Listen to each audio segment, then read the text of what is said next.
Marami talagang nahihirapang mag-ipon, lalong-lalo na kung sa daily routine mo, may mga nakaantabay na gastusin, di ba? Ibig sabihin, nakapalibot sa'yo, presyo, pagkagagastusan. Now, meron po tayong 10 tricks na pwede mong subukan lang para makapag-ipon ka ng mabilis sa taong ito. Number 1, huwag magpadala sa emosyon. Yes, marami sa ating mga Pilipino yung impulsive buyer. Pagdating sa paggastos, chill ka lang. Huwag masyadong mabilis. Kapag na-stress, hala, gastos, shopping, or kaskas, o diba? Dapat huwag magpadala doon sa feelings mo para at the end, hindi ka magsisisi, ay, napagastos na naman ako. O, diba? Gamitin mo yung 30 days na rule. Isipin mo muna, 30 days lang. Pag halimbawa, after 30 days, kailangan mo talaga yung bagay na yon, ay di bilhin mo. Pero kung hindi, which is for sure, hindi mo talaga kailangan, o di ba, makapag-ipon ka. Number 2, kumain muna bago mamili. Yes, pagka nag-grocery ka, or magpunta ka sa mall, meron kang bibilhin, meron kang listahan, di ba? Meron ka mga items na yun lang talaga yung sadya mo. Kapag ka ikaw ay busog, hindi ka pupunta muna sa fast food or hahanap ka agad ng pagkain. So, kapag ka may laman yung tiyan mo, syempre, ang focus mo, yung bagay na kailangan mo lang bilhin. So, makakatipid ka. O, yung natipid mo, maipon mo. Tapos, yung timing din, kung kailan mamili. Huwag kang bumili pagka mga malapit ng mag-lunch, or yung malapit ng mag-merienda, or malapit ng maghapunan. O, bakit? Ang bottom line kasi kapag halimbawa, mamili ka, mag-grocery ka sa mga ganyang oras, talaga namang kain. Pagka kumain pa man din, di ba? Hindi pwedeng walang extra rice, hindi pwedeng walang extra na soft drinks, di ba? Mapapagastos ka. Diba? Gusto mo ngang bawas-bawasan yung mga gastusin mo. Kapag kawais ka, pag mag-grocery, busog ang tiyan mo, ang bibilhin mo lang, yung nasa listahan mo, makakaipon ka. Number 3, binyagan ang ipon na gagawin mo. Yes, meaning pangalanan mo. Very important. Halimbawa, home sweet home. Yon. So, meron kang ipon na gagawin para sa sarili mong bahay. So, syempre, meron ka talagang nilalagay doon, nako, malapit na tong matapos is home sweetie home. Or even yung pag-renovate mo ng bahay, di ba? Meron kang home sweetie home version 2. O, di ba? Meron kang ipon na pinangalanan mo, hindi ka talaga magdadalawang isip na maglagay doon or maghulog doon kasi nga, nakapangalan may pangalan na, uy, paano yan? Hindi na siya magiging home sweetie home, palaging nadidelay kasi hindi siya na lalagyan, hindi siya nahuhulugan. Kapag meron ka talagang specific na patutunguhan doon sa gagawin mong ipon sa taong ito, gaganahan ka. Halimbawa, meron kang ipon para sa travel mo. Katulad ko, matagal ko na talagang pinag-ipunan, meron na akong investment na ginagawa para sa Switzerland travel ko. O, diba? So, yun talagang pinaka-goal ko din. Isa sa mga dream destination or dream country ko, ang Switzerland. So, syempre, wow, Swiss, meron talaga akong goal niyan. Or meron talaga akong ipon na nilalaan para sa goal na yan. So, excited kapag halimbawa magta-top up para doon sa ipon na yon, magta-top up para sa goal na yon, alam mo na malapit ka na or balang araw matutupad mo yon, meron kang disiplina kasi nga excited ka doon sa pangarap mo. Number 4, mapapabilis talaga yung pag-iipon mo kapag ginagawa mo yung ipon muna bago gastos. Naririnig mo ba yan palagi? Ginagawa mo ba? Importante kapag narinig mo, ay oo nga no, ipon pala muna bago gastos kasi kapag uulitin mo lang or kung ano yung mga nakasanayan mo dati na nahala, oy, bayad muna ng utang. Ay, paano naman ako makapag-ipon yan? Ang daming utang, di ba? Ang daming gastusin, ang mahal na mga bilihin. Alam mo, hindi naman talaga natatapos ang mga gastusin. Pero kung marunong ka na magtabi muna bago gumastos, at least meron kang ipon. Hindi ka mauubusan ng pera. Ikaw dapat ang mag-manage, magsabi doon sa pera mo kung saan siya dapat mapunta. Hindi yung magtataka ka,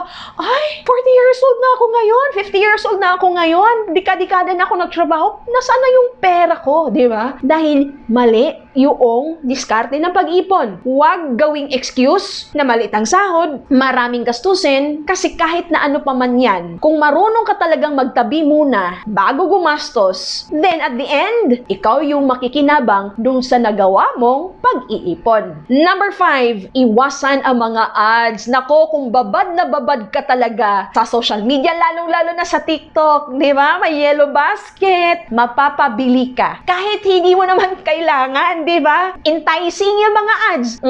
Click, add to cart. Paano na? Di ba? So, mahirap. Talaga, mahirap kalabanin ang sarili, especially sa finances. That's why, kung gusto mo lang din naman na makapag-ipon ka ng tama, ng mabilis, ngayong taon na ito, i-skip mo yung may mga ads na ganyan or may mga paklik ng yellow basket. Why? Dahil talagang mapagastos ka. Kung marunong kang umiwas sa mga ads na yan, sa mga temptations na yan, ay talaga namang makapag-ipon ka. Number 6, gumawa ng listahan. Huwag yung nasa isip lang. Kasi, for sure, sa dami ng distractions, pupunta ka ng grocery, tapos aasahan mo lang yung memory mo. Ay, nako, pagsakay mo nga lang ng tricycle or ng Grab or kung ano man, nakalimutan mo na. Diba? Tapos kung pupunta ka doon, ay, hindi naman yun nasa listahan mo, hindi mo naman talaga kailangan yun, tapos yun yung binili mo. So, sayang, mapagastos ka nang wala sa oras. Kapag may listahan ka and stick to your list, hindi yung pwedeng along the way, nadagdagan yung listahan. Ay, talaga naman. Alam mo, meron din namang mga pagkakataon na ganun yung nangyari sa akin. Pero nakokontrol ko, hindi ko naman to kailangan eh. Naku, magiging tambayan lang to ng alikabok, diba? So, hindi ko talaga siya binibili. At stick lang talaga ako doon sa listahan na ginawa ko na mga items na kailangan ko para halimbawa, katulad noong nag-celebrate ng Pasko, diba? Ng New Year. So, nag-stick lang talaga doon sa mga bagay na dapat bilhin dahil kapag halimbawa, hakot ka lang ng hakot, eh talaga namang walang matitira, walang maiipon. Number 7, magbayad gamit ang cash. Yes!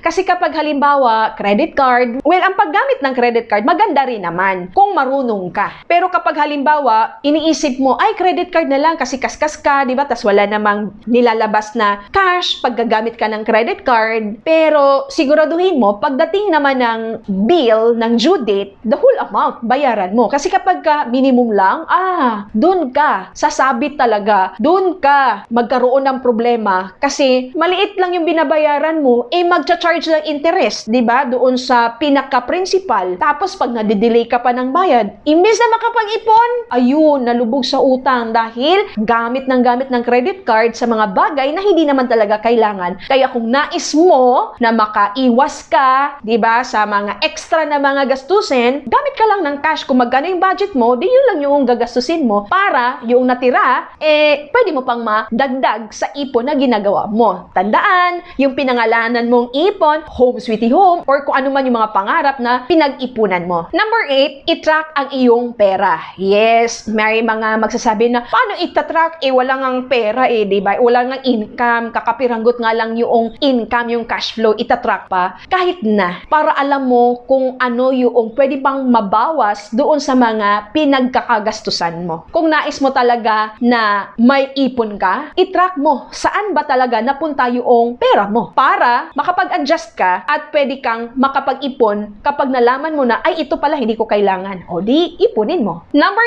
9, mag-budget para sa luho or wants. Wow! Pwede pala yon? Yes! Hindi pwede na puro na lang ipon. Meron ka rin talaga dapat na budget para sa mga wants mo. O, di ba? Yung travel wants yan di ba? Pwede ka namang mabuhay na hindi nagtra-travel. So, kapag meron kang travel goal, pag-ipunan mo. Di ba? Importante, marunong ka mag-priority na mga bagay sa buhay mo. At ang number 10, which is very important, makapag-ipon ka talaga ng mabilis sa panahon natin ngayon kung papalakihin mo yung income mo, hindi yung gastos mo. Paano? Kailangan meron kang sideline. Kailangan meron kang side hustle. Matulungan ka dito sa IMG para magkaroon ka ng extra na income, do the IMG business. Bakit? Kasi Kasi kung sahod lang yung aasahan mo, hindi talaga sapat yan. That's why importante, mayroon kang side hustle. Mayroon kang ibang pinagkakaabalahan na kikita ka ng income dahil lumalaki or tumataas ang mga gastusin, sahod lang aasahan ay talagang kawawa. Pero kapag madiskarte ka, on the side, mayroon kang extra na pinagkakakitaan, then makapag-ipon ka at yung ipon na gagawin mo, palaguin mo. Kaya kung nais mong maintindihan pa, masimulan kung ano ba yung tamang pag-ipon at pag-i-invest, saan mapalago yan, just let me know so that I can guide you.